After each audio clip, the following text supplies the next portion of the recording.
என்ன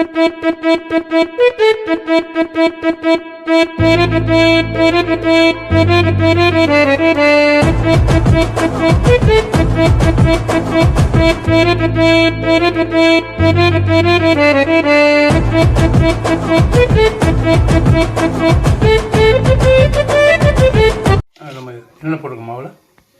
ரவை 3 பங்கு, அப்புறம் வந்து பச்சரிசி மாவு 1 பங்கு, மைதா மாவு 1/2 பங்கு, 1 பிஞ்ச் சோடா உப்பு, ஆப்ப சோடா உப்பு போட்டு நல்லா கலக்கிட்டு தண்ணி ஊற்றி கலக்கிட்டு நம்ம நல்லா தண்ணியா கலக்கிடணும். அது தாளிக்கிறதுக்கு வந்து 2 ஸ்பூன் மிளகு, 3 ஸ்பூன் ஜீரகம் நல்லா ஆயில்ல போட்டு மிளகு வெடிக்கும், ஜீரகம் போட்டு ஜீரகமும் வறுத்து இதை ஊற்றிடணும்.